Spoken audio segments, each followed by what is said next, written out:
What's up? This is AJ. I'm back. Gonna give y'all an update on my brew session yesterday. That consisted of a Sierra Nevada Pale Ale clone from Midwest Supplies and 6 gallons of White Zinfandel from Midwest Supplies as well. They're both in the fermenting chamber right now. They're fermenting nicely. I'm going to open this up to let you guys see it. We're at 66.8, so we're probably around where the probe's taped to the middle of the bottle. We're probably around 65, 66. So anyway, look at this. Everything's going crazy. We got, I mean, if you see the hot particles, let me get my light here. You can see right here how it's bubble. I mean, you've got a nice, I guess it's casing on the top of this thing, and it's bubbling like crazy, and that's good. That's what you want to see. You want to see airlock doing this. See it going nuts. Everything's bubbling really nice. It smells hoppy and delicious in here. I cannot wait. Let me get a good view down here. You can kind of see what's going on with the fermentation. So you can get a good look. Bear with me. So you can see, there you go. So you can see real well how it is like warfare inside that bottle right now. And what it's doing is the sugars, or the yeast rather, the yeast is attacking every micron of sugar in that bottle right now. And the yeast is going to war, and they're turning it in. The byproduct of that, what you're seeing, is alcohol and CO2. That's the byproduct of yeast and sugar. So it's just going crazy right now, doing what it's supposed to be doing. This is about almost 24 hours old. This is what you want to see. If you do not see this in the first 24 hours, you may have some bad yeast, or you may want to dump some more yeast in there because it's not doing its job. Anyway, that's just a good look of the beer. I mean, I know it looks nasty, but it is not. That's a beautiful sight. You want to see that kind of fermentation going on. Anyway, here's the wine. You can see the top of it here. See it bubbling pretty good. Just little bitty tiny bubbles. It's actually going crazy there. Here's a good view of that as well.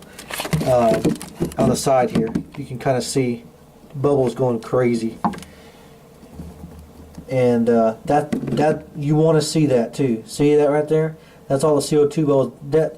That's what we're gonna have to do in the secondary. Whenever we degas, we're gonna have to degas this because we don't want CO2 in our wine. So we're gonna have to degas this with my drill bit that goes on my drill that I got from Midwest Supplies. It actually turns it and degasses it. I'll show that whenever we transfer it over to a secondary fermenter. So anyway, just want to give you a close up of a good fermentation on all this going on. It smells great, like I said.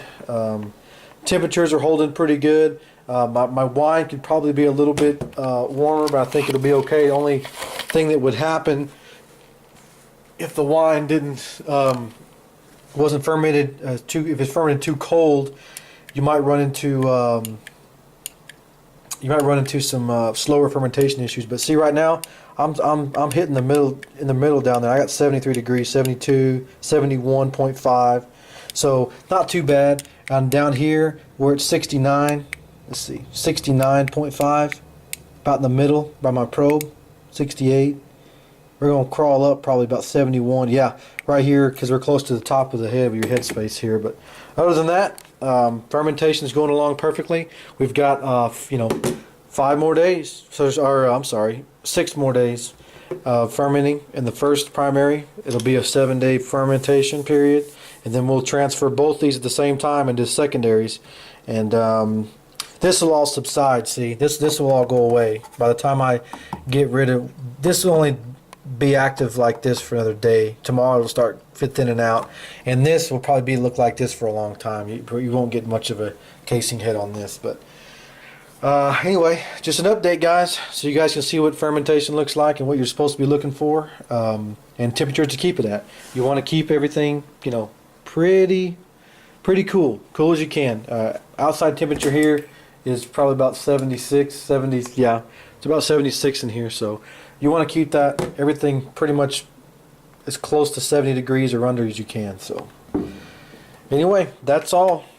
Just wanted to show you guys what it looked like. The next video I'll be filming will be the bracking into the secondary fermenters, which will be your carboys. I'm going to use carboys again. The main reason I use glass on these is to show y'all the fermentation and what it looked like. So, but I like to use glass anyway. It